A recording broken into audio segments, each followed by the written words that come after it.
todos. Vamos iniciar agora mais uma roda de conversa do Complexo de Formação de Professores da UFRJ, dentro do eixo 2, ser e tornar-se professor. Eu me chamo Fernando Rodrigo dos Santos Silva, sou professor das séries iniciais na Rede Municipal de Duque de Caxias há 13 anos, sendo a maior parte do tempo professor no ciclo de alfabetização.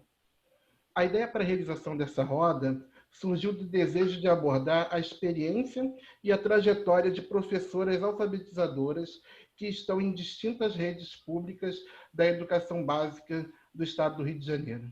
A ideia era criar uma oportunidade para que essas professoras, reconhecidas pelos seus pares como professoras que realizam excelentes trabalhos de alfabetização, pudessem conversar com professores também da rede básica do estado do Rio e com aqueles que estão se licenciando em pedagogia e no curso normal, porque o Rio de Janeiro ainda tem curso normal. Então, eu vou abrir para que elas se apresentem. Começo primeiro com a professora Gabriela. Olá, boa noite. Me chamo Gabriela Medella, sou professora atuante na Rede Municipal de Niterói. Eu leciono desde o ano 2006. E desses 14 anos aí de magistério, eu atuo em classe de alfabetização há pelo menos 11 anos, né? E muitos deles em mais de uma turma, né? Porque professor, geralmente a gente tem essa dupla jornada, né? Às vezes até tripla, como já foi o meu caso algumas vezes, que eu já atuei no EJA também, alfabetizando também. Então, já tive a oportunidade de alfabetizar 2, 3, até 3 turmas simultaneamente. Nossa. Obrigado, Gabi. Luciane. Oi, gente, boa noite a todos e todas. Eu sou Luciane Secopieri. Eu trabalho desde 1999 na Rede Municipal de Duque de Caxias. Sempre atuei no ciclo de alfabetização. Em alguns anos eu atuei também na educação infantil, mas foi dupla jornada, né? Em 2011 eu passei para o concurso no município do Rio, onde eu sou PEI, sou professora da educação infantil. Foi um concurso específico, porque as questões de trabalho no Rio são bem diferentes e a educação infantil é um pouco mais leve, né? E antes de Caxias, eu trabalhei de 96 a 99 na FAETEC, com a antiga, sou velha, antiga primeira série, né? Que era a entrada mesmo da escolaridade, então era a alfabetização que acontecia. Obrigado, Gabi. Margarida. Em primeiro lugar, boa noite a todas e a todas. É uma alegria fazer parte desse encontro aqui com as companheiras e com o companheiro Fernando. Eu sou Margarida dos Santos, tenho aí uma caminhada nas classes de alfabetização desde 1985. Uma aposentadoria na rede estadual, onde eu fechei um ciclo da minha vida no ISERJ, né, o Instituto Superior de Educação do Rio de Janeiro, onde eu conheci Fernando, começando ali como alfabetizadora das classes de alfabetização, trabalhando no ciclo de alfabetização, e mais adiante eu assumi o projeto Lendo, Escrevendo, foi onde Fernando me conheceu. Fiquei ali até me aposentar, né, em 2016.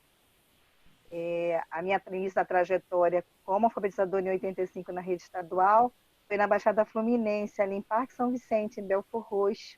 Eu fiquei 7 anos na Baixada, né? Tenho uma trajetória boa, aprendi muito ali. E atualmente eu sou professora do CAP da UERJ, né? Trabalho ali no Rio Comprido, com ciclo de alfabetização, dando continuidade, porque o trabalho nas classes de alfabetização, esse desafio, né, de aproximar meninos e meninas da aprendizagem da leitura e da escrita, para mim é um ouro, e a gente se sente muito bem fazendo isso, né, se desafiando a fazer. Tem se constituído um desafio. Cada turma é um desafio, né, com o qual a gente se depara. Então é isso, a gente está aqui para conversar um pouco. Obrigado, Margarida. Viviane. Boa noite. Quero cumprimentar, né, a todos e todas que estamos aqui nessa roda.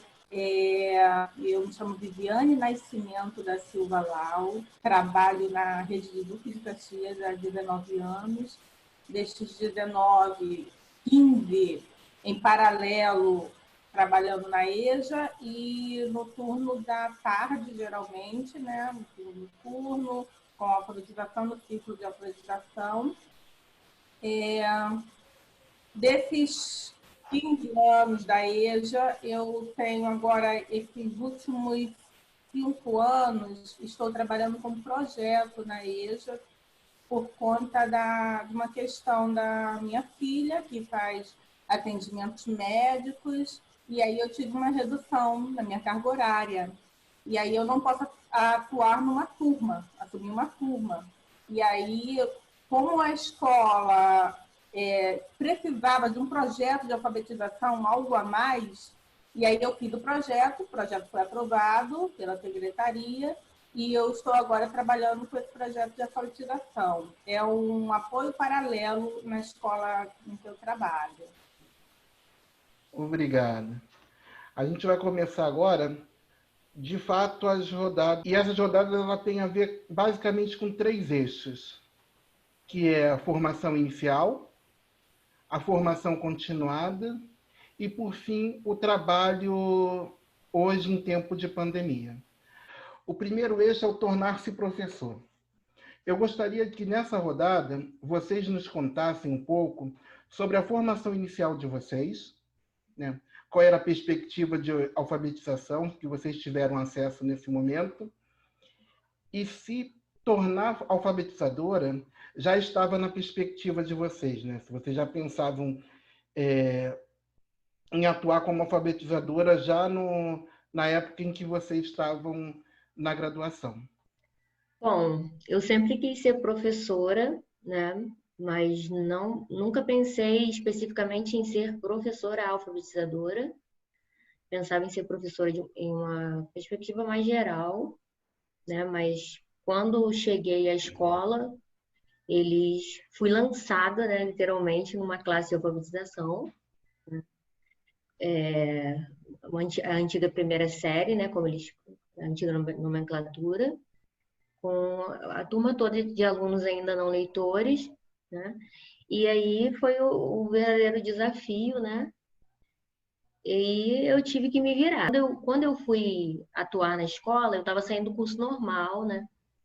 Então eu não tinha muita bagagem, vamos dizer assim, de formação mesmo, né? Eu ainda estava muito inexperiente, né? De sala de aula, então não tinha experiência nenhuma, só de estágio mesmo. E eu tive que ir me descobrindo ali com os meus alunos mesmo. O modelo que eu levei para a sala de aula, né? O modelo pelo qual eu fui alfabetizada, que foi o modelo silábico, que era o modelo que eu tinha de referência, e o modelo pelo qual o meu sobrinho tinha sido recentemente alfabetizado. E como meu sobrinho foi alfabetizado na escola privada, e as escolas privadas geralmente até hoje elas seguem como modelo os métodos tradicionais, algumas, né? Seguem como modelo os métodos tradicionais de ensino. Eu conversei com a minha irmã me deu algumas dicas, né? E eu peguei o livro do meu sobrinho emprestado para tirar algumas ideias, e ele também foi alfabetizado por meio do método silábico. Então, foi a referência de modelo de alfabetização que eu levei para a sala de aula, né? E no início eu vi que aquilo estava sendo uma catástrofe. A minha turma ela não caminhava, não caminhava, né? A professora, a colega está rindo. Mas é meio desesperador. Gente, o que eu estou fazendo, né? Eu sou de Magé, né? Eu sou nascida e criada em Magé, então eu comecei atuando na prefeitura de Magé como consequência, né? E eu lembro que a prefeitura de Magé ela ofereceu uma formação muito boa, se eu não me engano, do CEALI. Então, professores muito bons, né? Eles foram passar essa formação para a gente. A princípio, uma formação semipresencial, né? A gente fazia a maioria dos trabalhos online, né? Mas tinha uma bagagem muito boa materiais, leituras, e tinha um projeto final, né, que nós nos encontraríamos com os nossos tutores, mas tinha todo um ambiente online também, que correios e tudo mais, que nós poderíamos tirar dúvidas e tudo mais. E esse curso, ele trouxe uma bagagem muito, muito importante, significativa para mim naquele momento, né? E eu fui conhecendo todas essas questões, essas nomenclaturas que para mim naquele momento eram novas, de letramento, né? E eu fui entendendo tudo aquilo e comecei a levar tudo aquilo para a sala de aula, né? Aquele conhecimento de textos multimodais e tudo mais. E eu fui levando aquilo para os meus alunos e fui mudando, né, o meu trabalho em sala de aula, né? E fiz várias mudanças mesmo ali no meio do ano letivo, né? Parei com aquela história de, eu dei B, eu dei a família do B, eu dei a família do C, eu dei a família do D, e fui transformando o meu trabalho, né? E eu fui vendo que aquilo estava dando resultado. E eu fui cada vez mais acreditando naquele trabalho, né? Ousando muito mais também, porque às vezes a gente tem muito medo disso, né? A gente acaba seguindo aquele modelo cartilhesco de ensino, porque a gente tem medo de ousar, então a gente acaba seguindo o modelo de um autor, de um livro, que já traz alguma coisa pronta. Mas aí eu fui acreditando, né, graças aos resultados que aquilo também vinha me trazendo.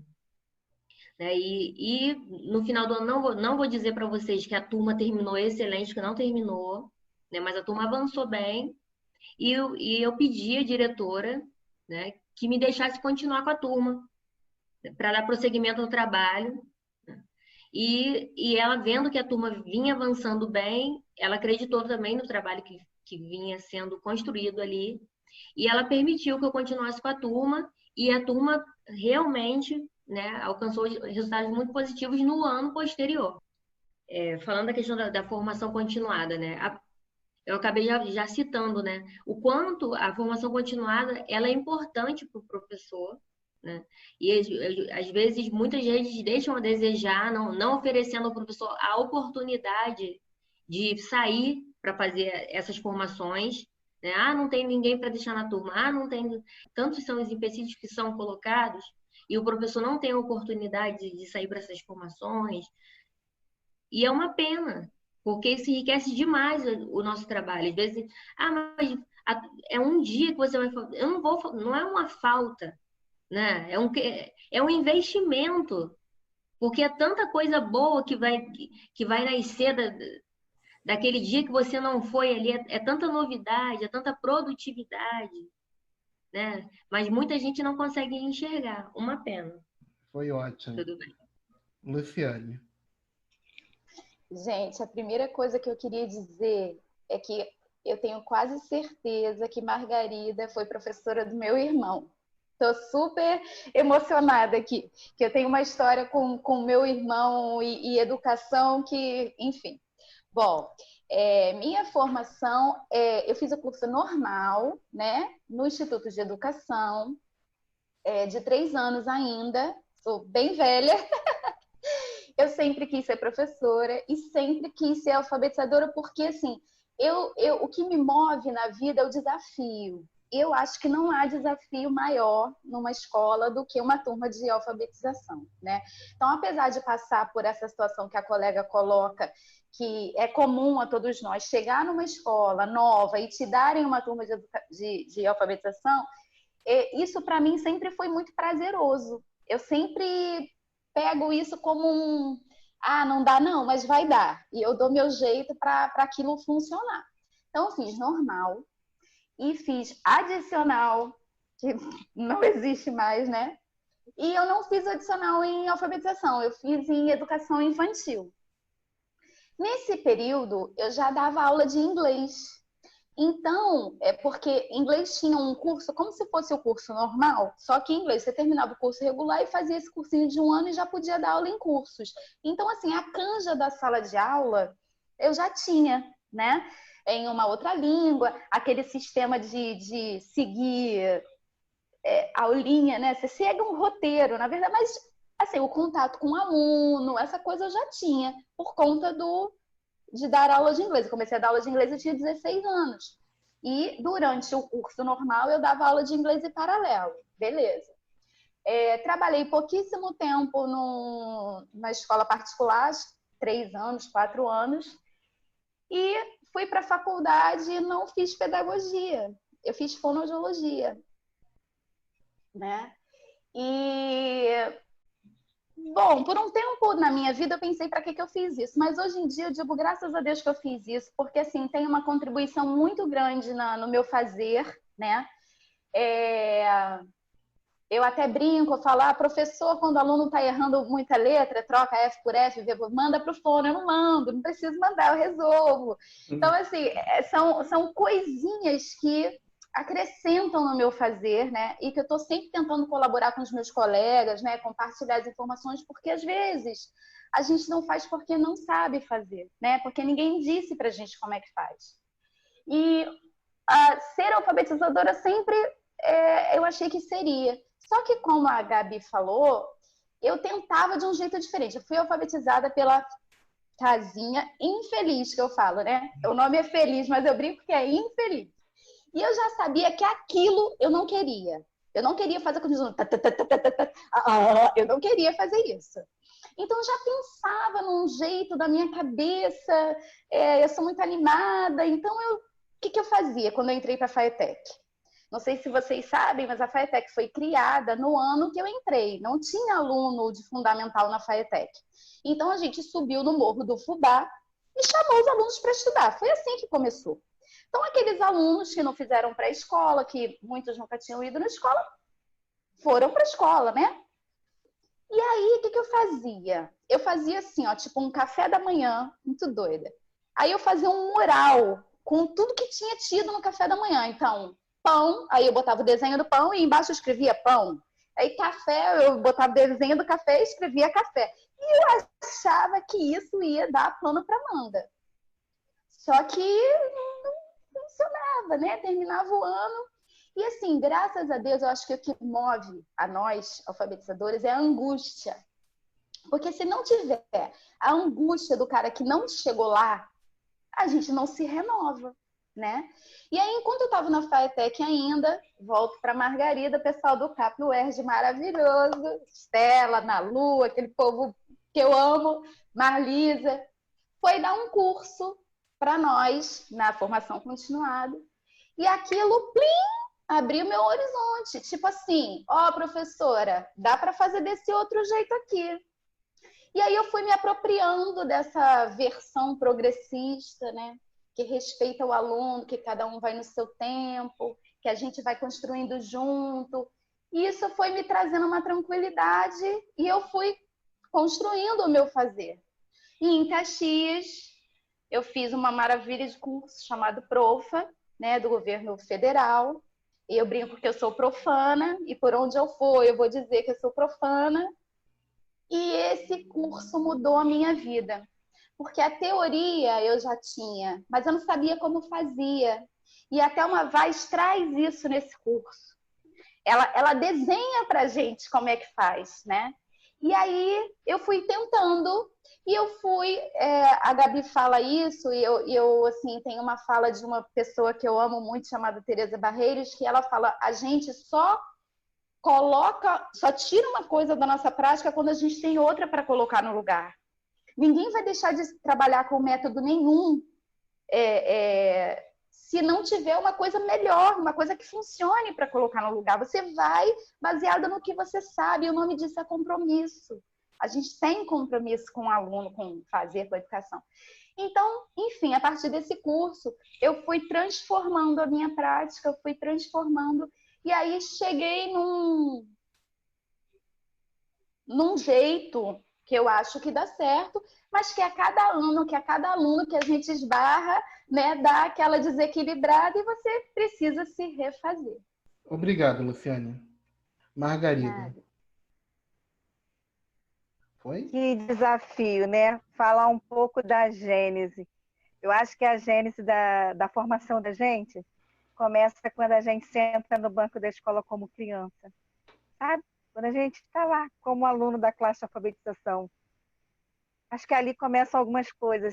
ficou muito claro isso para mim na fala da Gabi, quando ela diz assim, eu comecei do jeito que eu fui alfabetizada. Depois ela emenda com a questão.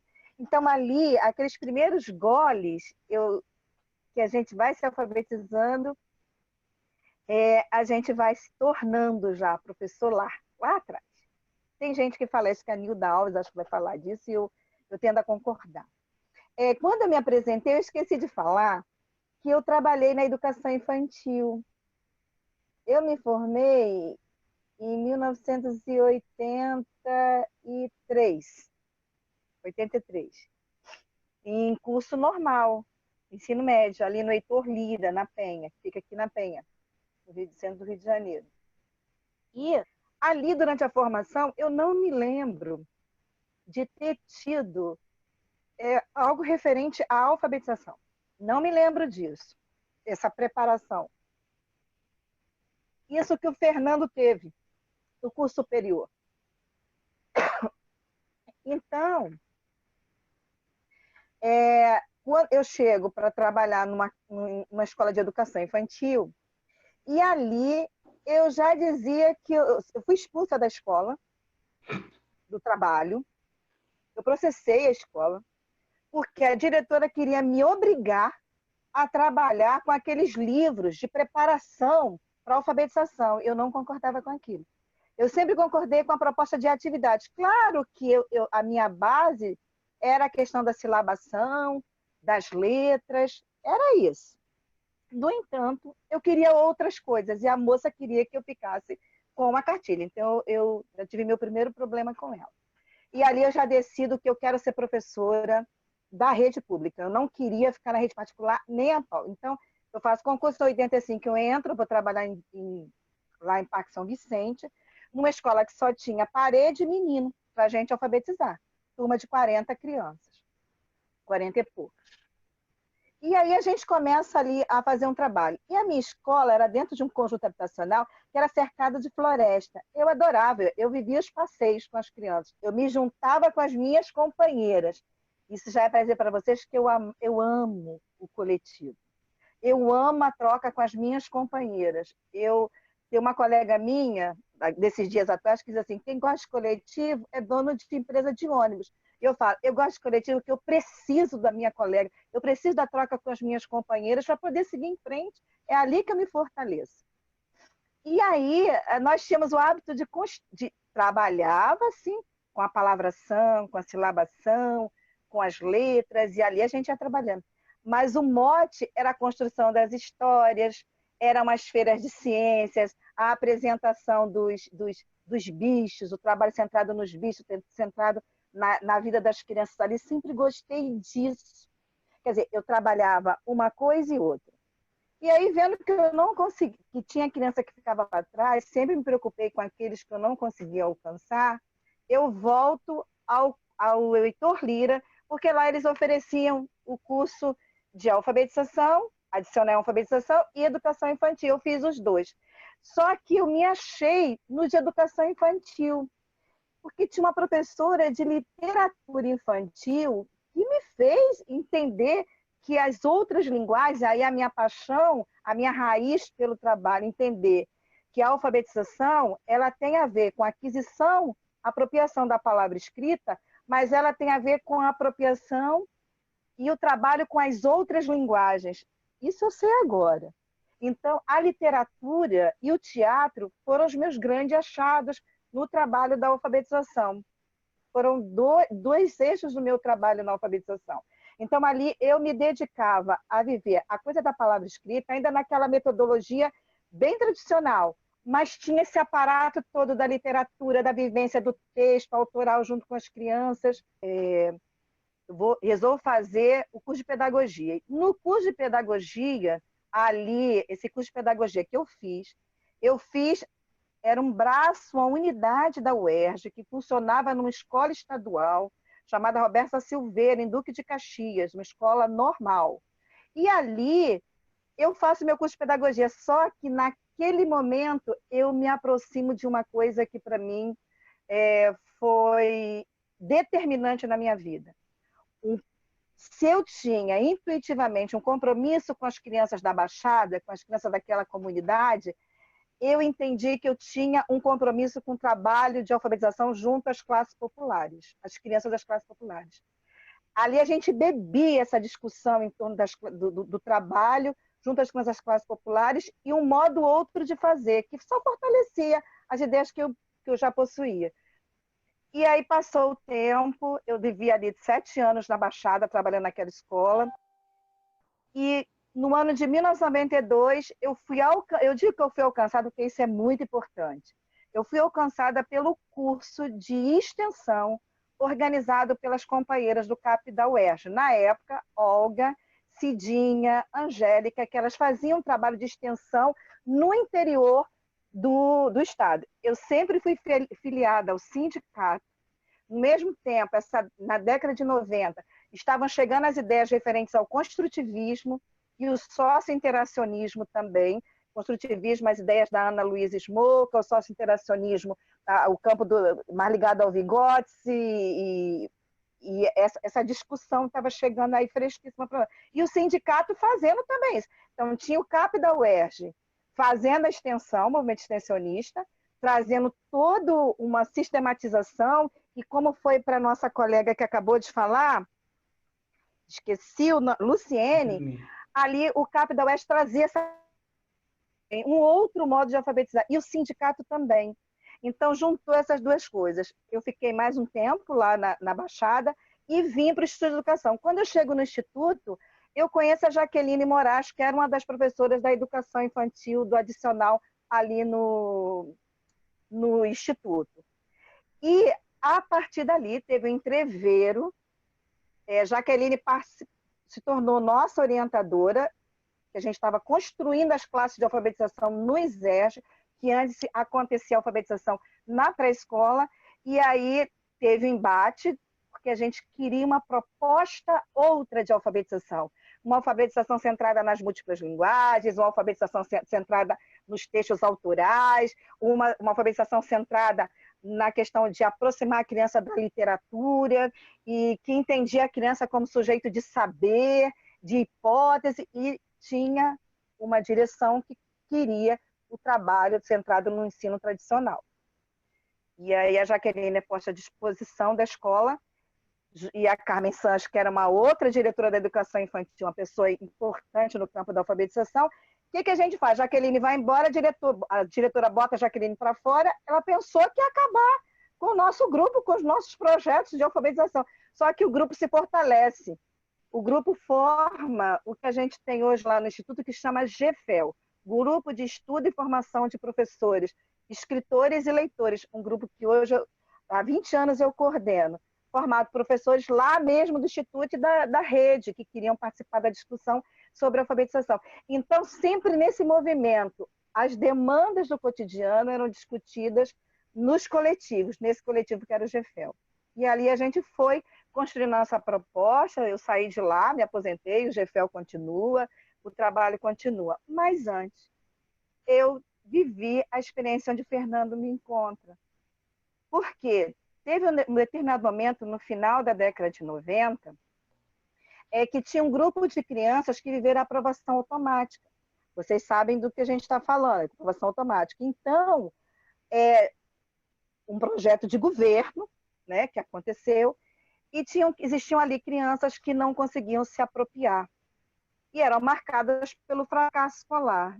E é nessa proposta, e a escola, mais uma vez, estava decidindo colocar essas crianças para as classes de aceleração do município. Estava havendo um intercâmbio lá no Instituto que ia passar essas crianças para as escolas municipais, e eu e um grupo de colegas que discordávamos disso, a gente quis assumir essa responsabilidade. As pessoas assumiram no discurso e eu assumi de fato.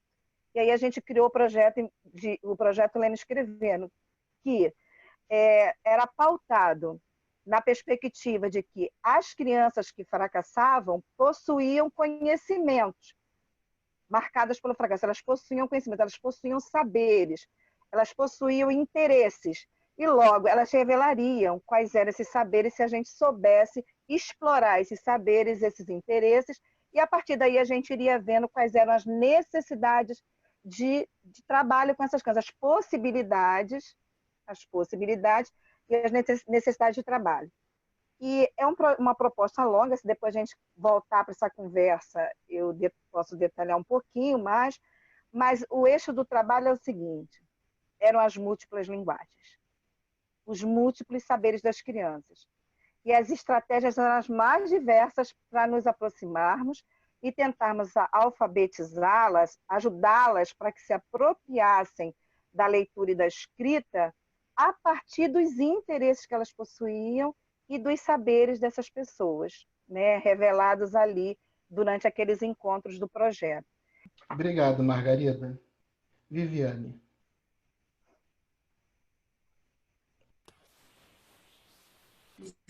Gente, eu quero assim, dizer que é uma riqueza escutar. Eu escutaria por horas aqui vocês falando, e eu me vendo o tempo inteiro aí, na palavra de todo mundo.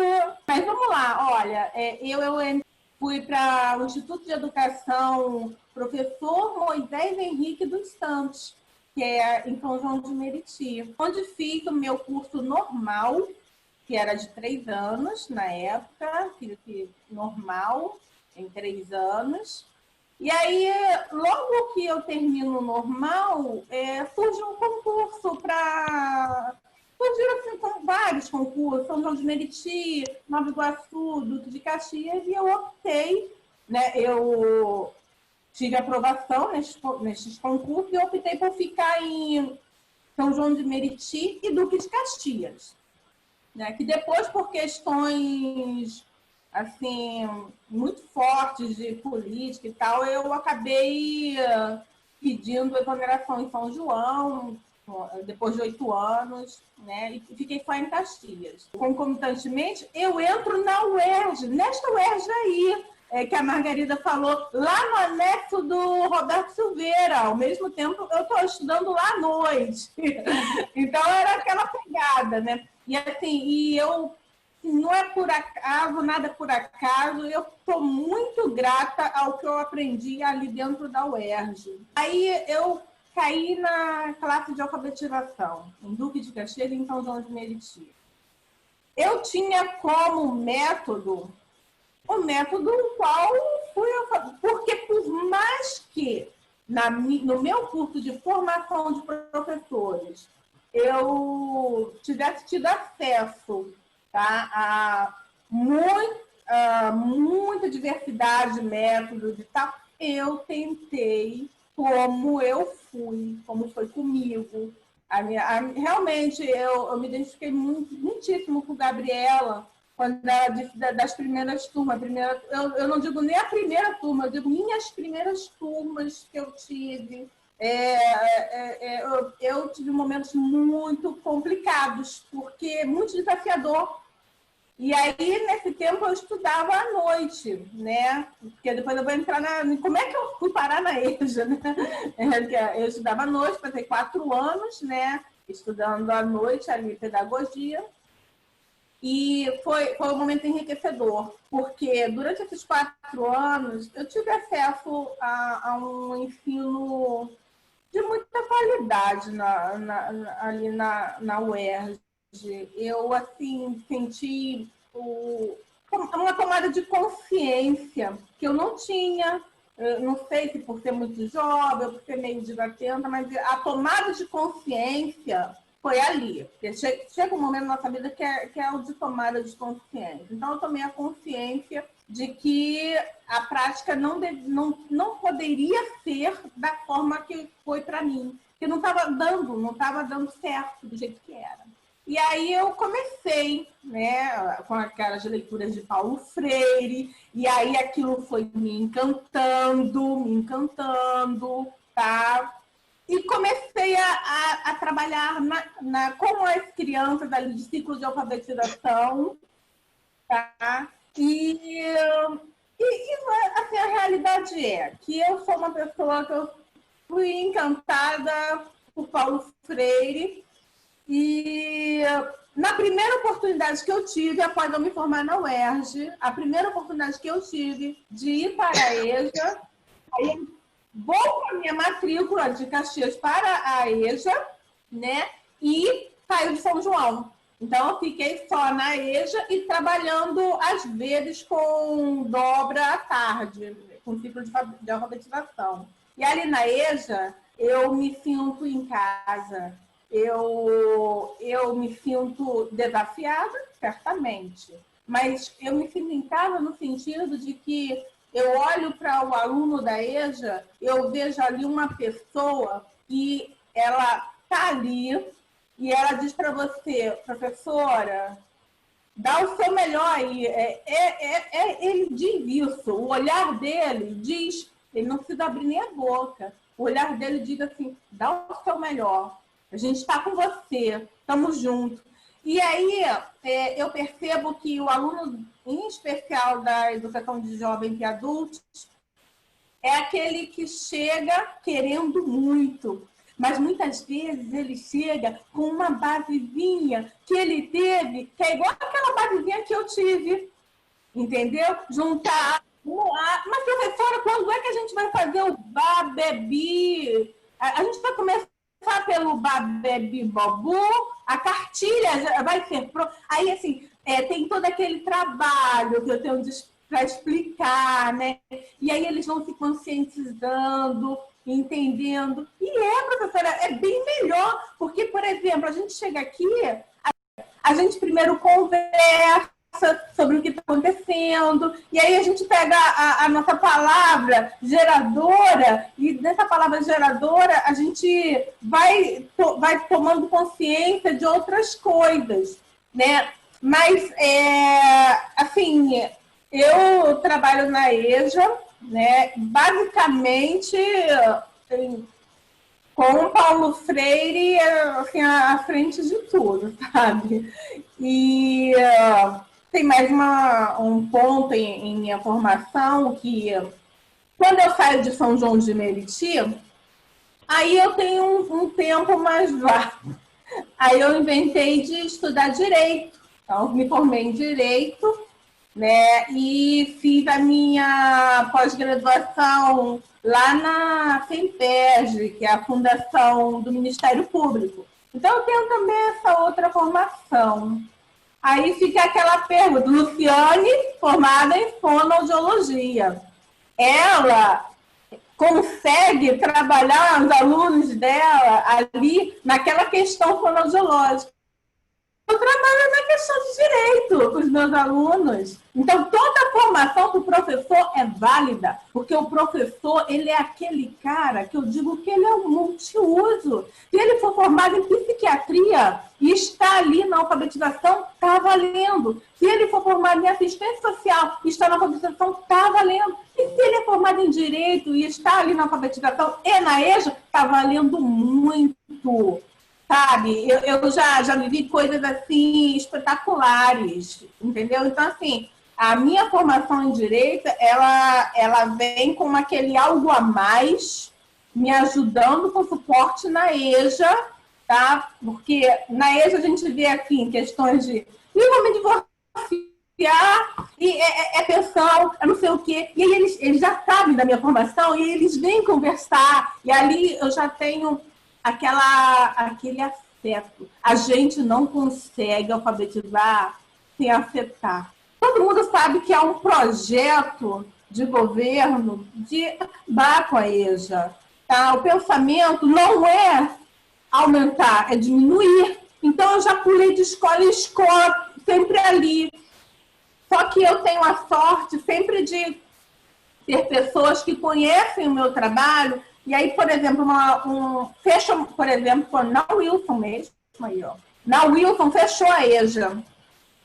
Aí, quando eu fui para a FME, para falar que eu queria trabalhar com a EJA, queria continuar, a princípio, não tem, não pode, não tem. Mas alguém pegou e viu e falou assim, a Viviane, ela é muito capacitada. Falou, é muito capacitada. Nem sabia que eu era assim, tão muito capacitada com esse trabalho dela. E tem vaga em tal lugar. Aí apareceu uma vaga. Aí eu fui para outra escola, tá? Para a EJA, entendeu? Para eu continuar a trabalhar na EJA. E na alfabetização, o que foi melhor ainda. E então eu continuo na mesma escola que estou, numa sala em anexo, dando suporte aos alunos da alfabetização. É um projeto assim muito especial para mim, porque a gente é um atendimento em grupos de 6 alunos, né? E ali naquele grupo eu posso sentir, eu percebo muito bem a evolução. A gente tem momento para tudo, momento da palavra que a gente vai trabalhar por conta. Por exemplo, antes de a gente entrar nessa pandemia que a gente está aí, nessa situação toda, a gente estava trabalhando textos sobre a Covid, que a coisa estava crescendo, que talvez a gente pudesse ficar sem aula por um tempo. A gente já estava cogitando isso. E, assim, é tão gostoso, é tão bom você ver quando a pessoa, ela clarifica, ela consegue entender o seu contexto, onde ela está, entender que ela pode se mover, que ela não está presa, que a mente dela é livre e na mente ela pode se mover. E a partir do momento que a mente dela se moveu, ela toma uma atitude. Essa é a minha história de trajetória, né, curricular até eu chegar na EJA. Obrigado, Viviane.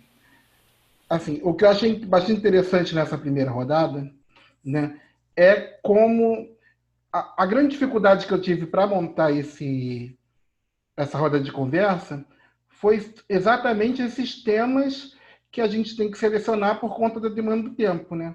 Então acabou ficando formação inicial, formação continuada, enfim.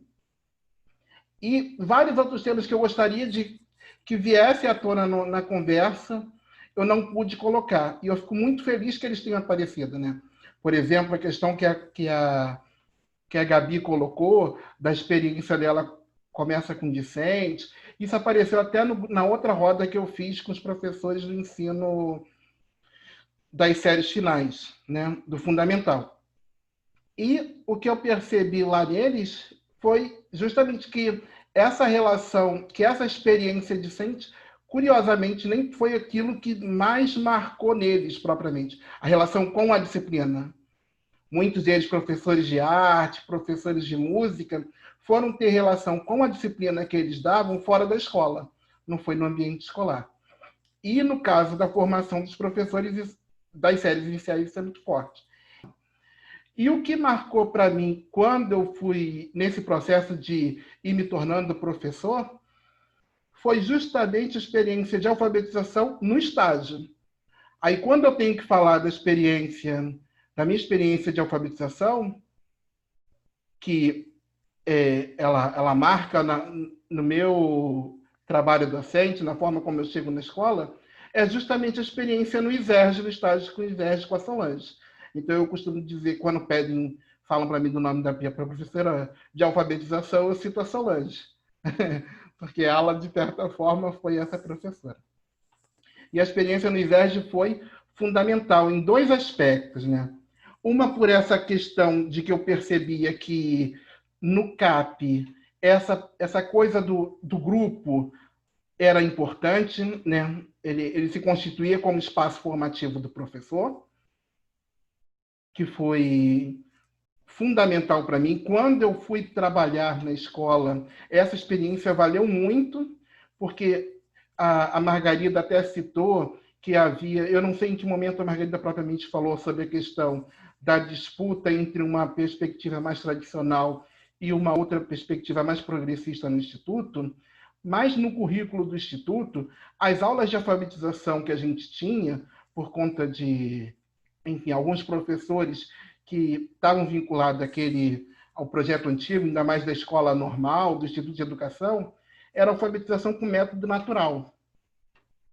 Né? Era essa a experiência. Embora em outras aulas a gente tivesse contato com construtivismo, principalmente em didática, construtivismo, mas não voltado para a alfabetização. Então, essa experiência da alfabetização, dispensa alfabetização, foi importante no primeiro momento, lá no CAPES-ERJ, com estágio, porque no Instituto de Educação a gente fez 800 horas de estágio, o que significa que a gente fez estágio desde o primeiro período. Né? E depois depois teve um outro momento que eu considero significativo, foi quando eu cheguei em Duque de Caxias, que aí a orientadora falou assim: você está perdido, né?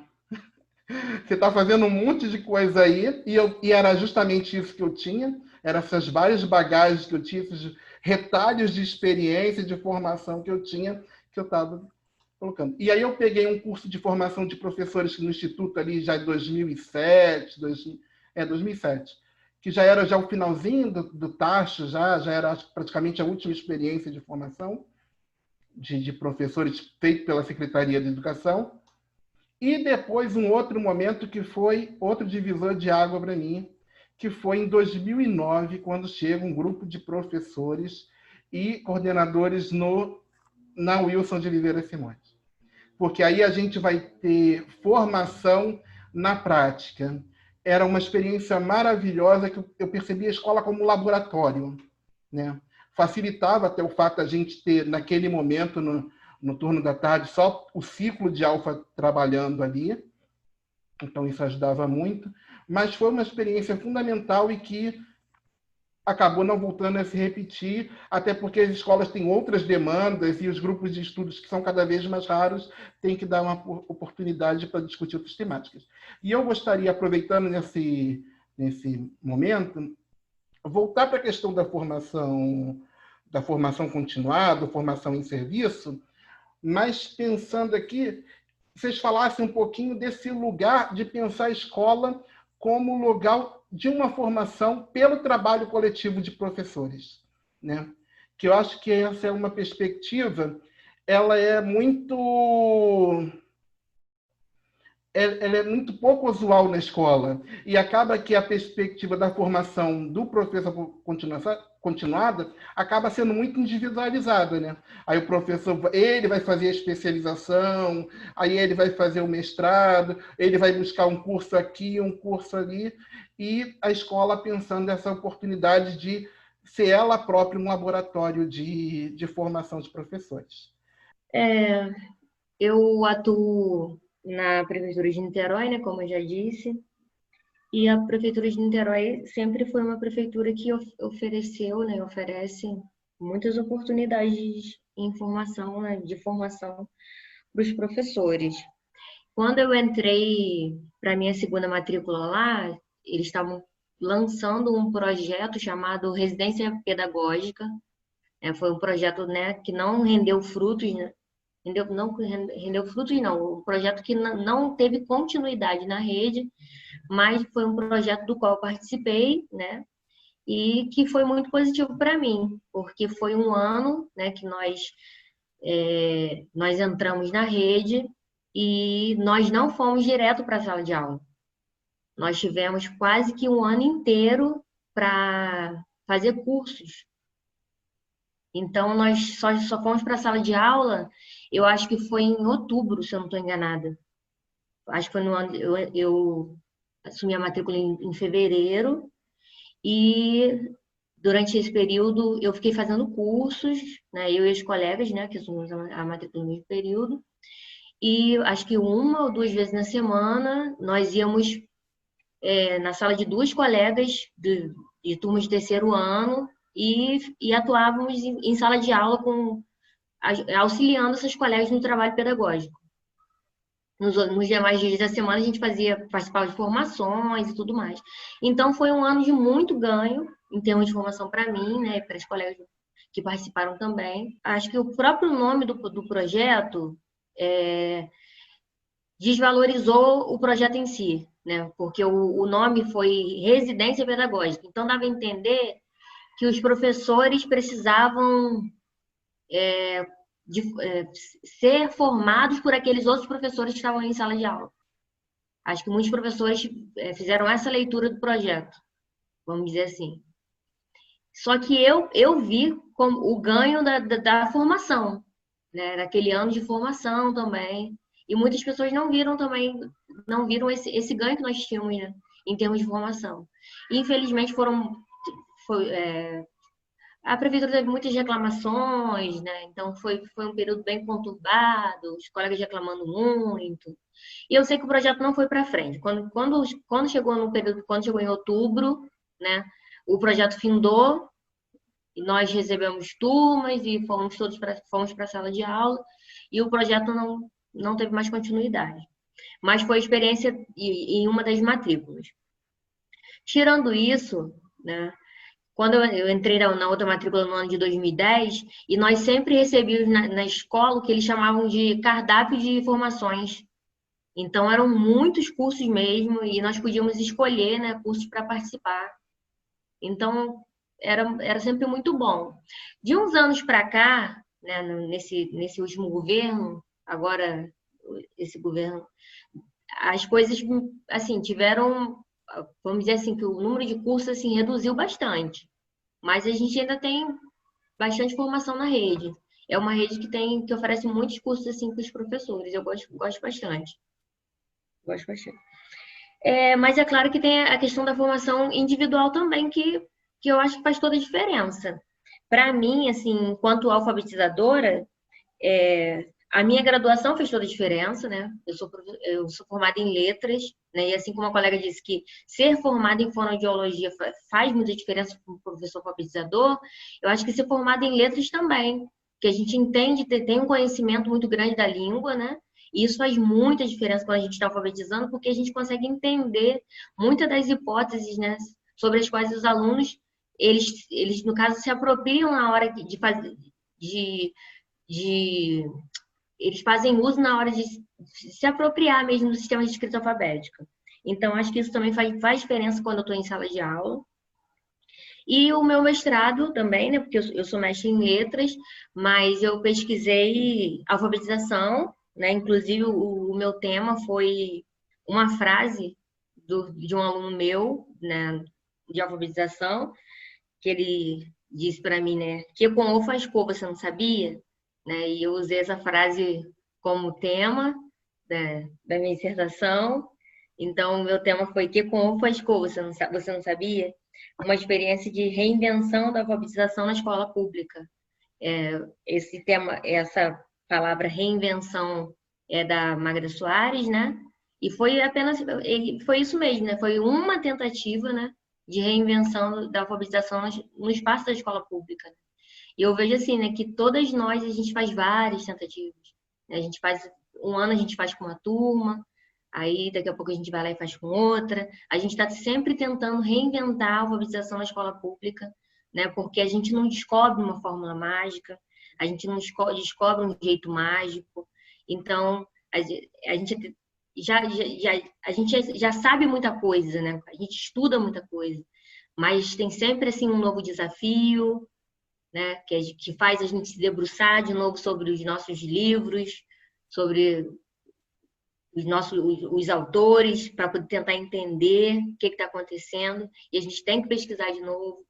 Mas o que já um grande diferencial na minha prática é que eu já entendi, né, que a literatura faz grande diferença quando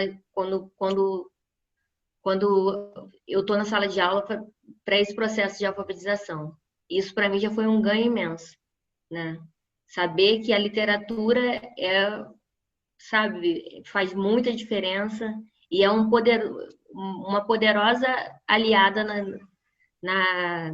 nesse processo de alfabetização dos alunos, né? Principalmente desses alunos que não têm tanto acesso a livros paradidáticos em casa, né? Então, levar esses livros para a sala de aula, permitir esse acesso, tem feito muita diferença nesse processo de alfabetização desses alunos. Então, foi mais ou menos isso que eu trouxe, né, na minha dissertação de mestrado, né? Mostrei um pouquinho desse trabalho que eu faço com a literatura nas classes de alfabetização, né? E o quanto esses alunos ganham com esse trabalho, né?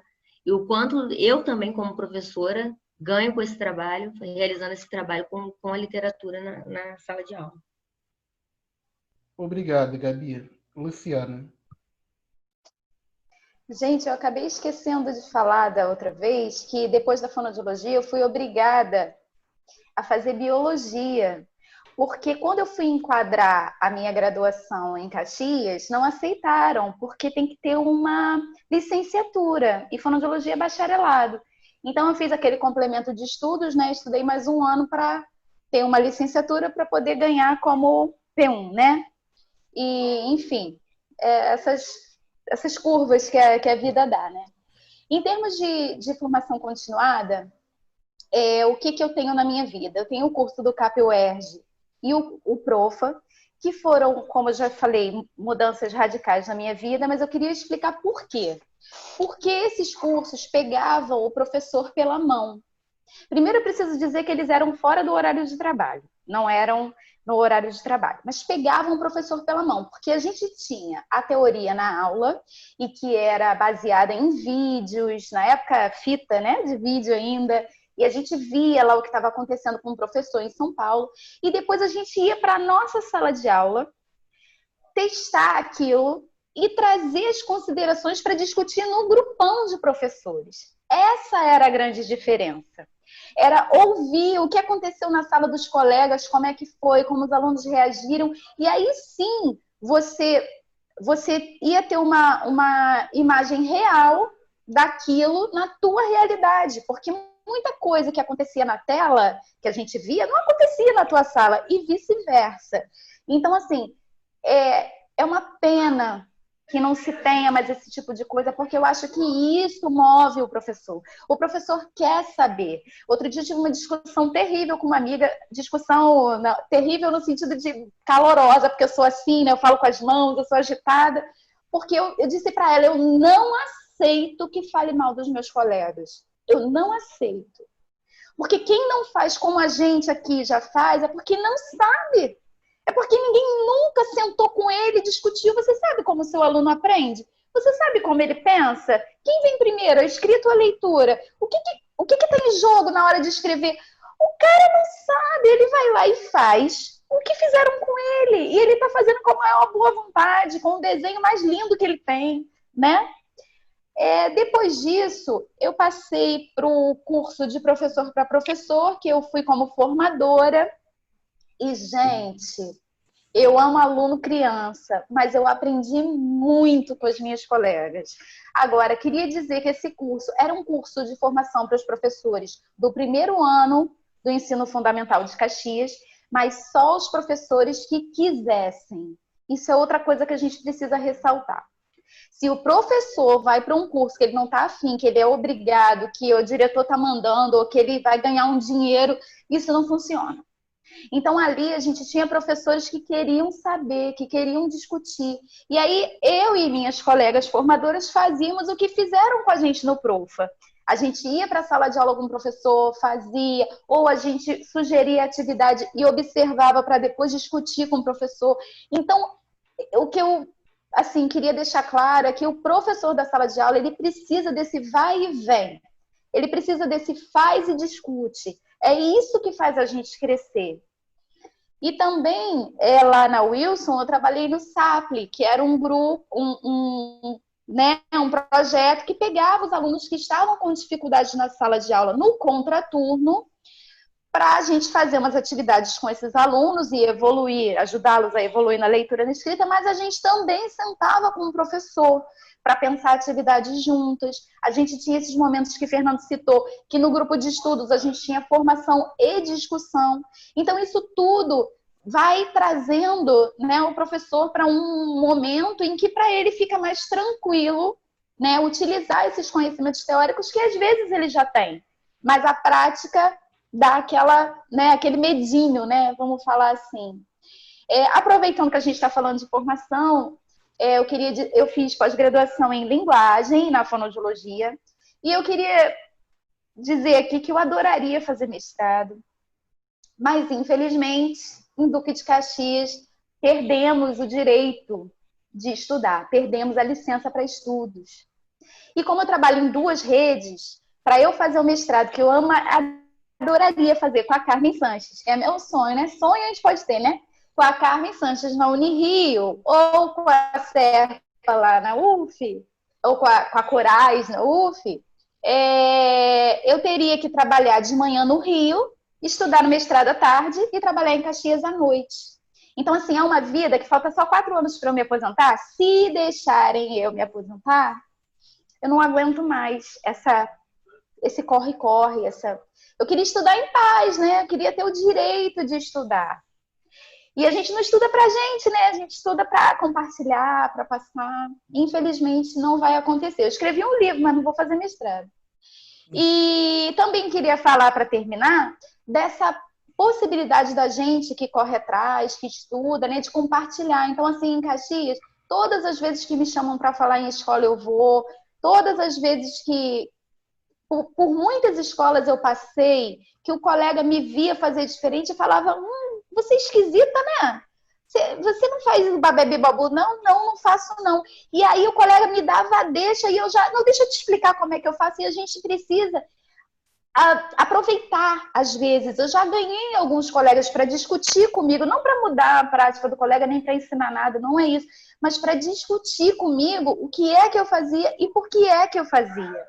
E às vezes a gente traz alguém para o nosso time, né? Tem mais alguém para colaborar, para trabalhar junto. Eu também gosto muito do coletivo. Hoje eu trabalho numa ilha, literalmente uma ilha. Mas, assim, enquanto eu tive fôlego, eu mudei de escola para trabalhar perto de alguém que eu conhecia para poder ter um par, nem que fosse um, né? Hoje eu já cansei, de verdade, não dá mais.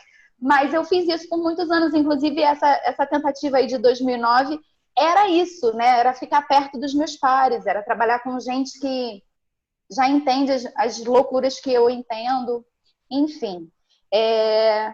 Então é isso. Para terminar, eu acho que o trabalho em formação para o professor é essencial. E a discussão com os nossos pares é o que nos faz crescer.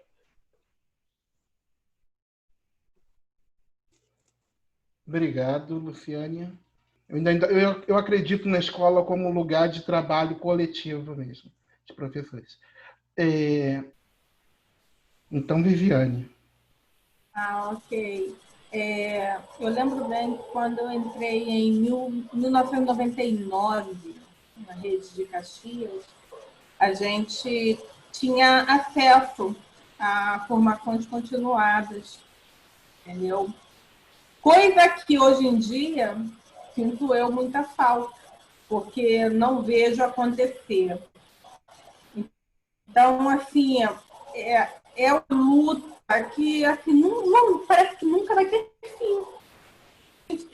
Eu, em 99, pego uma rede que não é perfeita, claro, não era perfeita, mas eu peguei um grupo onde me colocaram para aprender alguma coisa com os meus pares, tentavam fazer de outro modo. Olha essa possibilidade, vamos observar isso aqui. E como é que foi a tua experiência? Essas formações continuadas são tudo na nossa vida. Por quê?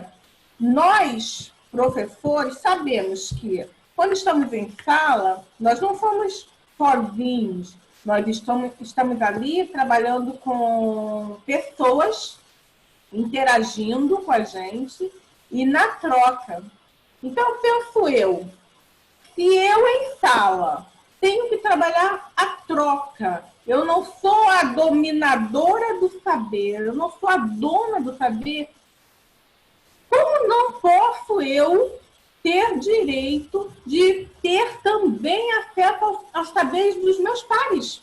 Os meus pares são muito importantes, porque o que está acontecendo ali na sala ao lado do meu colega de trabalho ou com um colega de uma outra escola é da minha conta, sim.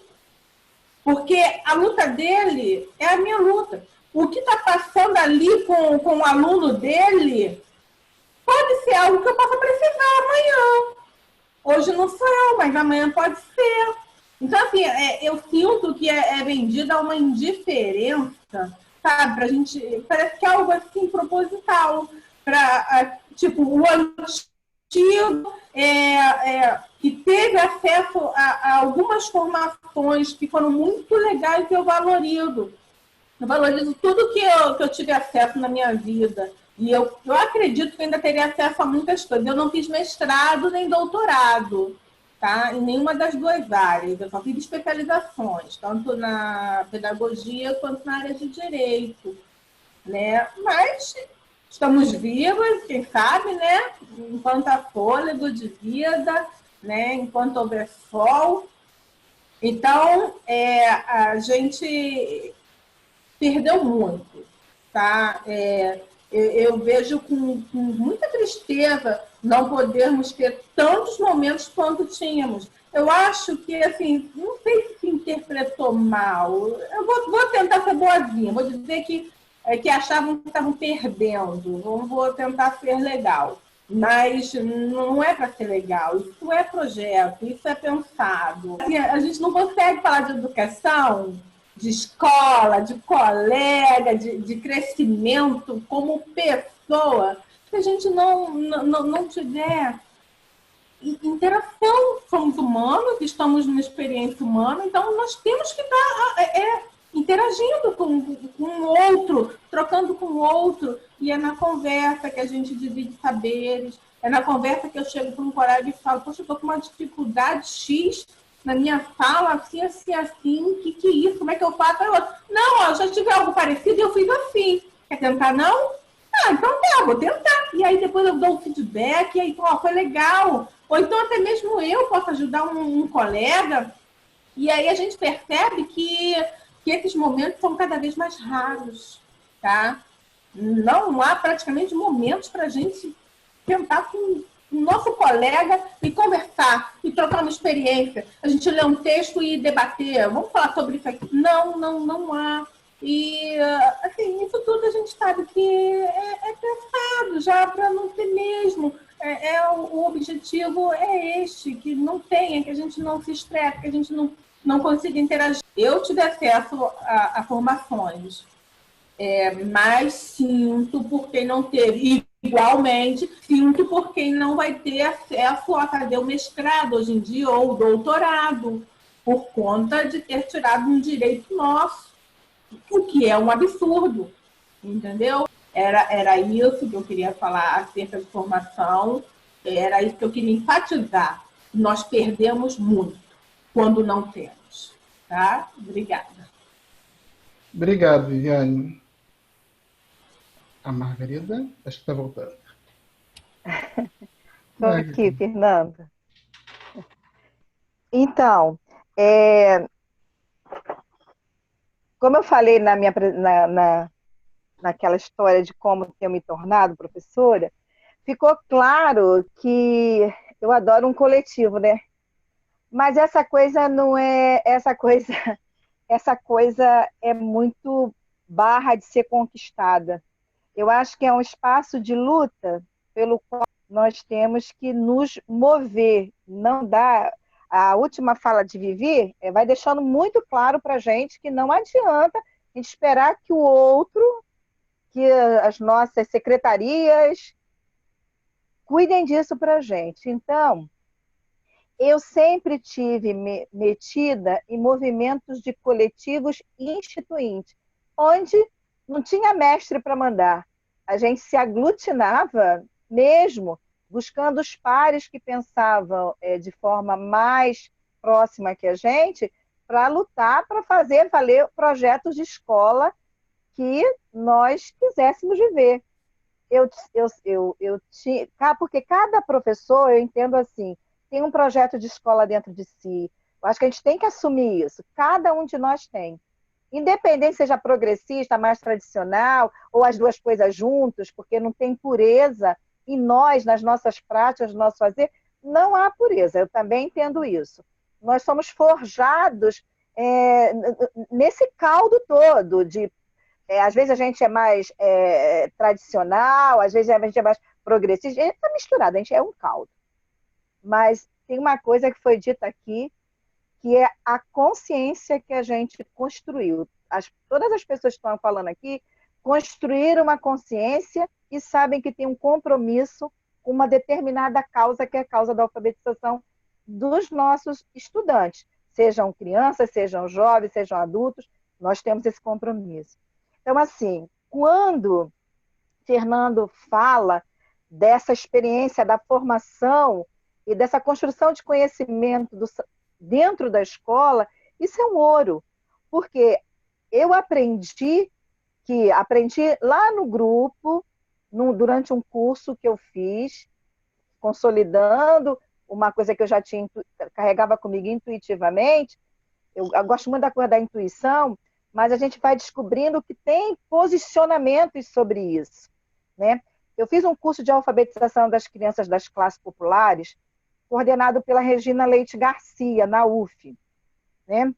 E nesse curso, as pessoas com as quais a gente tinha contato, os professores, eles são daquela ala que defende que o espaço da escola, especialmente da escola pública, é um espaço de construção de saberes docentes. Assim como a gente acredita nos saberes das crianças, dos estudantes, existem os nossos saberes. E que ali, em pares, a gente pode trabalhar esses saberes que nós carregamos, essa troca de saberes. Isso é algo que a gente precisa assumir. E se nós possuímos saberes e somos capazes de construir conhecimento, nada mais importante do que nós nos juntarmos para fazer valer de forma instituinte projetos de escola a favor de determinado grupo, para mim são um grupo das classes populares, para fazer valer uma escola a favor desse grupo. Então, eu sempre carreguei isso dentro de mim. E é assim que a gente, quando uma diretora bota a Jaqueline Moraes, hoje já falecida, saudosa, faleceu ano passado, a saudosa Jaqueline, quando aquela mulher põe a Jaqueline para fora, a gente se aglutina. É muito interessante o movimento. A gente começou a se encontrar de noite, a gente se encontrava na hora do almoço, a gente encontrava no final de semana para ir amarrando o projeto de escola e partir para a disputa. Porque a gente não pode achar que a escola é um espaço neutro. Há espaços de projeto de escola em disputa, mesmo quando a gente desconhece isso. Então, aprender com os nossos colegas, se fortalecer em alguns coletivos que são tecidos, esse foi o meu movimento, para partir para uma disputa, para ter argumentação, para ter prática, para discutir, sabendo que esse caminho não é suave, mesmo no coletivo que a gente escolhe participar e naquele coletivo mais amplo dos espaços que nós sempre tivemos ali no Estudo de Educação, dos centros de estudo. Não sei se as pessoas viveram isso aqui em suas realidades, os nossos famosos centros de estudos, em que a gente usava para discutir os nossos projetos, né? Então, isso era uma outra coisa. É nesse bojo que a gente vai criar ali dentro do Estudo de Educação o grupo de estudo e formação. Começa como grupo de alfabetizadoras e depois a gente amplia, porque a gente começa a entender que a questão da alfabetização, ela não dizia respeito só às professoras do primeiro ano de escolaridade, nem do segundo. Então, outros companheiros de outros anos de escolaridade iam se aproximando. E a gente formou o GEFEL. E ali no Instituto, a gente levou isso muito a sério, né? A gente vivia o processo de interlocução com companheiros de outras escolas, de visitar outras escolas para trocar conhecimentos com outros colegas. E esse exercício de trocar conhecimento com os outros colegas exige que a gente pare para pensar sobre a nossa prática, pare para pensar sobre o nosso fazer. Isso é um ouro. Mas é preciso, quando a gente está em formação, e a gente vivia isso, ter um espaço de pares em que a gente possa confiar. A palavra confiança. Porque eu só me abro para dizer que eu não consigo fazer determinada coisa quando eu confio. Só que no meu caso, eu tive tive que viver um outro aprendizado, além do aprendizado com meus pares docentes. Eu tive que viver o aprendizado com os meus alunos do projeto Lendo e Escrevendo. Porque ali era o desafio. Os camaradas estavam ali há 4, 5 anos sem se apropriarem da leitura e da escrita. Eles eram considerados como aqueles incapazes que não iriam conseguir adiante. Então, o espaço do Lendo e Escrevendo foi a minha grande escola. Eu me desafiei, eu tive que botar... o que eu sabia de alfabetização não dava conta daqueles estudantes. não posso nem falar criança, porque eu tinha aluno de 12, 13, 14, 15. O mais velho que eu tive foi de 17 anos, que a gente ensinou a ler a partir das notícias de jornal sobre o futebol. O cara aprendeu a ler e escrever. Né? Então, assim, aprender a usar saberes que eu tinha desarticulados dentro de mim para atender os interesses daqueles alunos, para pôr os saberes que eu tinha em diálogo com os saberes daqueles alunos. E a partir do interesse deles e dos saberes que eu conseguia ver daqueles alunos, isso foi uma grande escola. Construir, pensar possibilidade a partir das necessidades que eles revelavam.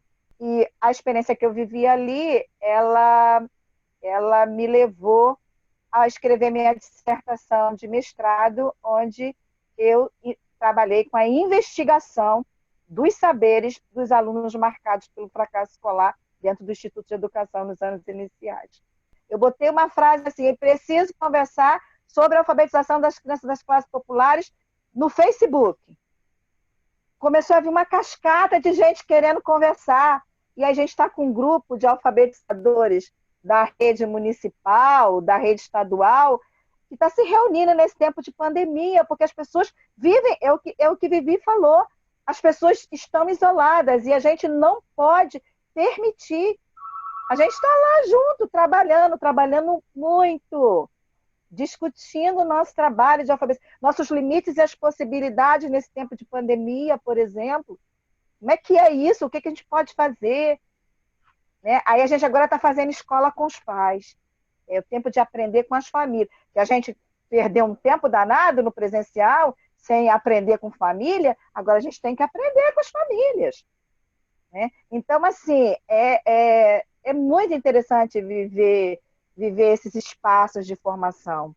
Assim como a gente entende, para nós docentes, assim como a gente entende que o menino e a menina, nós todos, não nos alfabetizamos só na escola, para aqueles que foram alfabetizados na escola.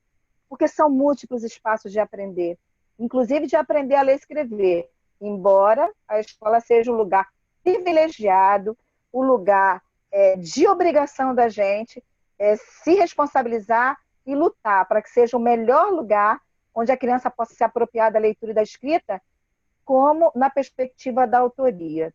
Cada uma de nós está aqui sabe que está vivendo um tempo de individualismo. Então, tudo é feito, Vivi, isso mesmo, para que a gente se individualize cada vez mais. Mas nós sabemos que o próprio Paulo Freire nos ensinou muito bem, e a gente aprendeu a lição, nos coletivos a gente pode muita coisa, embora tenhamos conflitos. Não seja caminho suave, como diz lá a cartilha. É isso. Obrigada. Ótimo, Margarida, ótimo. Eu queria agradecer, né, dizer que a gente já está no encerramento, a gente avançou bastante já a hora. Está todo mundo aqui muito cansado, porque, enfim, o dia começa muito cedo para a gente. Então, eu gostaria de agradecer muito a oportunidade dada pelo Complexo de Formação de Professores para a realização dessa atividade. Também queria agradecer imensamente a Gabriela, Luciane, Margarida e Viviane, que aceitaram participar dessa roda de conversa, mesmo estando super atarefadas. Eu que agradeço a oportunidade de estar aqui com as colegas, um prazer conhecê-las, foi muito bom, as discussões foram muito produtivas, e que tenhamos outros momentos para nos conhecer pessoalmente, pós-pandemia. É o que eu observo, né? Que muitos são os professores que passam pelas classes de alfabetização, até porque geralmente quando nós iniciamos nossa vida na licenciatura, são nas classes de alfabetização, é no ciclo da alfabetização que a gente vai parar. Mas só permanece no ciclo da alfabetização quem aprende a amar, quem se apaixona. E hoje eu vi aqui, né, 3 colegas, né, comigo 4 professores realmente apaixonados pelo que fazem. Isso me deixa muito feliz, muito feliz. Eu vi essa paixão, esse amor na fala de cada uma, no olhar de cada uma, né, no fazer pedagógico relatado por cada uma. E eu acho que esse é o grande diferencial. É isso que faz o nosso trabalho dar certo, é isso que faz isso que faz a gente buscar cada vez mais, é isso que faz o nosso trabalho ser como ele é. Obrigada pela oportunidade de estar aqui hoje. Obrigado, Gabi. Luciane. Gente, eu também queria muito agradecer o convite, né, o carinho. Compartilhar é sempre muito bom, a gente se sente acalentado, né, se sente confortável. E, como eu disse antes, eu acho que a gente precisa aproveitar todos os momentos, todas as oportunidades que a gente tiver para falar, assim, da escola pública, para falar do trabalho de excelência da escola pública, né? A partir do ano passado, eu decidi que, como eu não vou fazer mestrado, eu vou mandar trabalho para congressos e tive o prazer de falar na UFRJ no passado, né, no congresso, e assim, eu era a única, isso é muito grave, assim, a gente pode mudar isso. Eu era a única professora do chão da escola que não tinha relação nenhuma com nenhuma universidade. Eu não era aluna de mestrado, eu não fazia nada, pós-graduação, eu só estava falando do meu trabalho, né? Então, que a gente possa carregar espalhar, né? A verdade é espalhar o que a escola pública faz e faz de verdade, porque a gente faz muito, mas registra pouco. Então, assim, é um prazer muito grande estar falando na UFRJ, né, onde eu estudei, onde me formei, e estar falando com colegas, né, com colegas que fazem a mesma coisa que eu, e pelo que eu ouvi aqui, que fazem com tanto carinho, com tanta vontade, com tanta competência, como a gente tenta, né, todos os dias levar. Obrigado. Passar para a Margarida. Então, em primeiro lugar, agradecer a Fernando mais uma vez, e agradecer mesmo essa oportunidade de mais uma vez estar conversando. Tem uma expressão muito linda que a Regina Leite, a saudosa Regina, escreveu num livro certa vez com Célia Linhares, Minhas Duas Paixões, né? Que elas vão falar dos jardins subterrâneos que existem no chão da escola pública. São jardins, e quem tem que mostrar esse jardim, né? Independente se ele tem cacto, flor de batata doce, margaridas, jasmins, arruda, o que ele quer dizer nesse jardim, espinheiros, né? Rosas, tem que aparecer, porque somos nós que vamos dar visibilidade para isso. É um chamamento. O complexo hoje ele vai mostrando isso. Todas nós bebemos em fontes e momentos, nós todos, incluindo ele, vivemos momentos de formação em vários lugares. Então, a gente precisa dar uma consequência a isso. É responsabilidade nossa, é intencionalmente fazer um negócio desse. Não pense que vocês está sendo fácil. Tem um coletivo de alfabetizadores da classe populares lá acontecendo, a gente construiu. Mas cada um pode, cada um aqui pode. Eu quero agradecer por essa oportunidade maravilhosa de crescimento como pessoa, como profissional. E estar aqui com vocês foi maravilhoso. E para fechar o meu agradecimento, eu quero deixar mais uma frase de Paulo Freire, ela diz assim: me movo como educador, porque primeiro me movo como gente. Então, assim, fica meu agradecimento, tá? A todos vocês. Eu acredito muito nessa, como eu falei, nessa possibilidade da gente aprender com a gente. Eu acho que outros espaços formativos são extremamente importantes, né? A universidade. Tanto acho importante que fiz formação, depois na pós-graduação. Margarida voltando. Acho que esses espaços são importantes, mas acho, sobretudo, que o trabalho docente é um trabalho de pares, né? Eu acho que essa experiência de pensar, de pegar pela mão, de aprender com o outro, de aprender com o outro, né? De trocar, isso é o que constitui, é a base do nosso trabalho. E o outro que eu penso também é como a Margarida colocou, né? É o outro professor, é o outro a família, é o outro o aluno que a gente tem e que a gente, enfim, é com quem a gente faz esse trabalho. Porque eu acredito que falar de a alfabetização e dar oportunidade para professores falarem do seu trabalho, da sua experiência, de como percebe o mundo, de como percebe a educação, de como percebe esse processo, é extremamente importante, é enriquecedor para a nossa própria formação, para a gente pensar a nossa trajetória, para a gente pensar os nossos caminhos, as nossas escolhas, revalidá-las, corrigi-las, mas também para que outras pessoas possam nelas se inspirar.